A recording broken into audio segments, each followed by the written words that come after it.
Oh my gosh. Fresh off of her Star Search run on Netflix, Muskegon's Sophie Saylor once again joining us live in this 8 o'clock hour. Sophie, so cool to see you on that big stage. Yeah. Let's talk about it because it had to have been surreal standing there, right? Talk about your experience. It was awesome. Honestly, once in a lifetime opportunity. Yeah. But I mean, it was very stressful, I will admit. Like, there was a lot of times where I was doing really, really long days prepping for the show. But I mean, overall, it was super fun. Everyone was so kind, so amazing. They had good food. Like it was good. I mean, the set was great. All of the production assistants were lovely. I made a lot of great friends. So I mean, it was great. I mean, Yeah. so cool, especially like with all the celebrity judges that were there too. I mean, I'm looking at that. That had to have been such a great experience. Yeah, it definitely seems like a very positive experience overall in so many ways. I know earlier you kind of mentioned too that you're big on getting critiques and that you really yeah. like getting critiques. Yes. Are there some that you kind of took away that you're thinking, yeah, I really like that and I'm going to take that home with me? I honestly didn't really get any critiques from the judges per se, but you know, there are vocal coaches and everything there who definitely gave me a lot of great tips. A big tip that I got like before I lost was just like, don't try to out-sing your opponent. Like, just do what you do and don't change it to try to one-up the person you're competing against, because everyone has a different voice and everyone's going to showcase that completely differently. So definitely, that was probably my biggest takeaway, was just don't try to out-sing others, just be you and stick to what you're good at. Absolutely. Talk about a day in the life of being a contestant on Star Search, because I'm sure that you mentioned it was busy. How does it, you wake up and you go where? What happens on some of those days that you're prepping for the show? Yeah, so we get picked up like from the hotel, like by the production assistants. Oh, like a show first service. Yeah, Very and you know, cool. you're on set all day and you do interviews with the story producer, and you do, you know, you'll do music with the vocal coaches, and you work on your song. Like, your tracks are specially made for you, and you kind of just work through it. You know, you find the key of your track and you find, you know, how you want it to sound, and you can tweak it throughout the week. You do choreography rehearsals. Even if you're just kind of moving your arms, you still work with, you know, the choreographer. And, you know, it's all on separate days. There really is no schedule. I think that was the most frustrating thing. Like, there was just like no schedule. You literally didn't find out until like the morning of what you were doing, and it was like, You just kind of have to go with the flow, right? Yeah, and that was really hard for me because I'm not a go with the flow type of person. Look, I'm but the same way. yeah, and you know, you just kind of hang out with the rest of the contestants, like in contestant holding is what we call it. And we just, like, you know, you sit there and until you're, you know, called to go do something. And if you don't have anything to do for like a few hours, you get to go back to the hotel and, you know, do whatever you want, of course. And they were really nice. Like, I'm a really picky eater, so if I didn't eat something that was on set, like one of the PAs was like, I'll DoorDash you something or I'll go pick it up. And like, wow. everyone was super nice and like just really, really accommodating. And it was great. Definitely, again, pretty long days occasionally on set, but it was worth it, honestly. Absolutely. I mean, a great experience all around. Oh, for sure. And I thought it was really cool you mentioned too, getting into this experience, you didn't audition, they reached out to you, Yeah. which Correct. is incredible. Yes. Can you That's- kind of tell us a little bit more about that process, and also how common is that? Were a lot of people there chosen specifically, or were most of them auditions? I actually am not sure who auditioned and who didn't. I have no idea when it comes to that.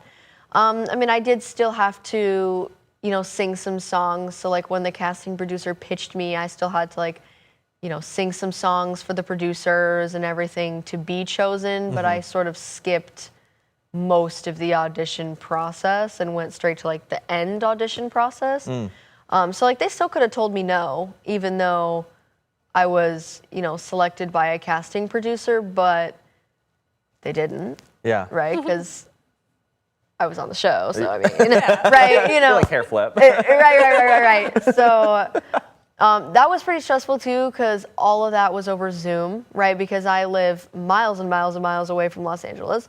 So everything had to be over Zoom, and obviously singing over a Zoom call is not as, good as singing over in person, or even over just an actual microphone. Like, it was just my iPad and me.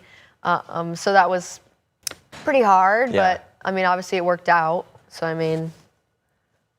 Absolutely. Yeah. Talk about your journey, though, from starting singing, in Muskegon. How young were you when you first started singing? What were you doing up until Star Search reached out to you?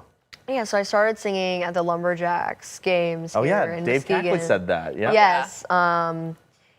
And I was about 8 or 9, and I did that for a few years. I sang at the Clippers. I did a couple basketball games for high school.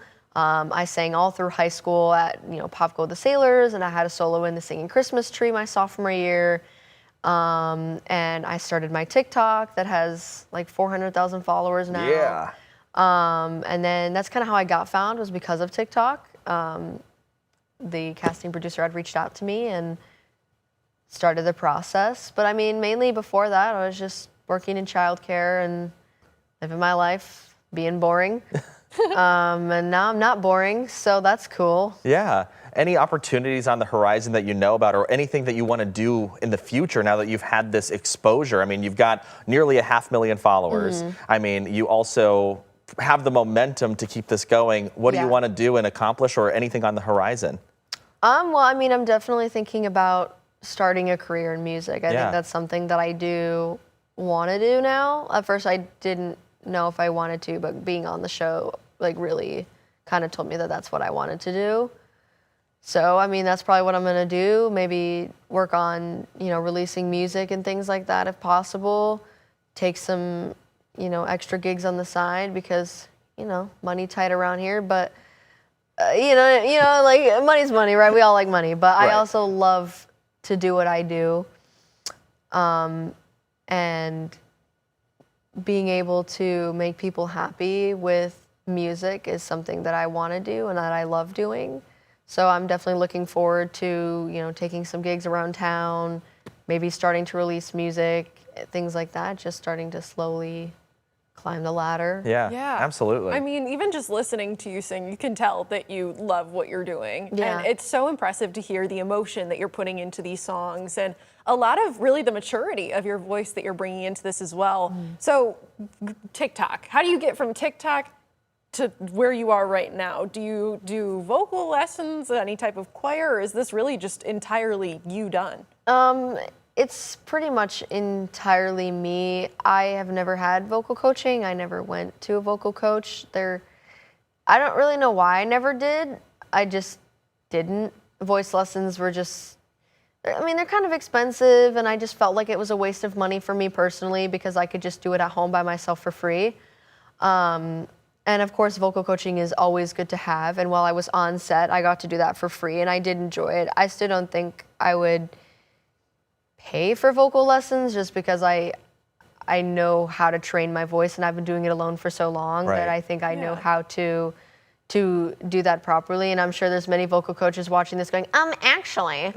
But personally, I think if lessons were free, I would do it all the time. I just personally don't think I would pay for it. But I mean, I lost my train of thought. It crashed. Sorry. Wow, okay, I don't remember. No, you're good.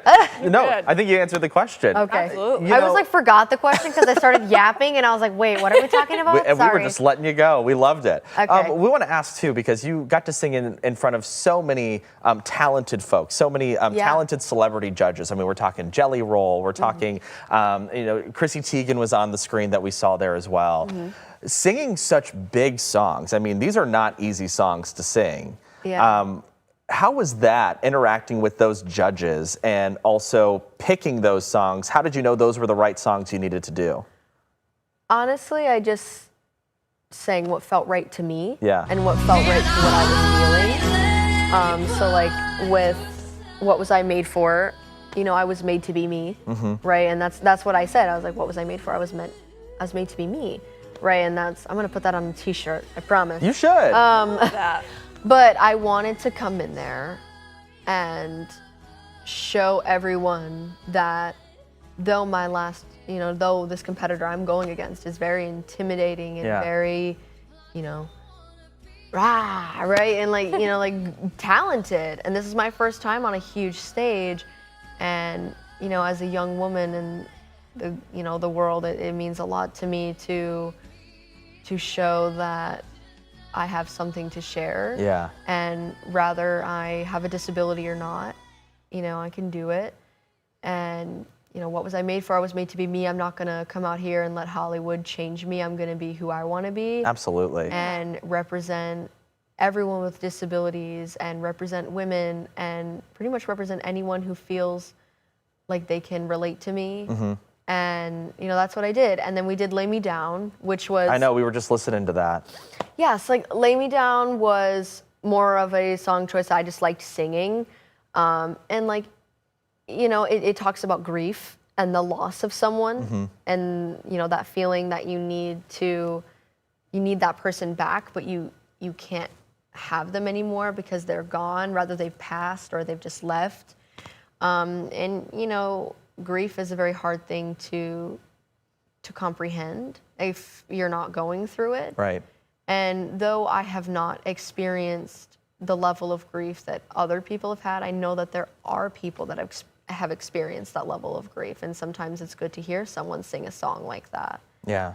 And then we did We Can't Be Friends, which could have resembled a lot of things. And for me, that song meant multiple things. It was, referencing the media in a way, because it's like, well, no matter what, some of you are gonna be mad, and I've tried to appease you and do whatever I can, but obviously everyone's always gonna be mad, and we can't always be friends. Not everyone's gonna like you. Yeah. And not everyone's gonna like what you do, and people are always gonna be upset that you won, and people are always gonna be upset that you lost. Like, no matter what, there would have been somebody who was upset that I lost or upset that I won.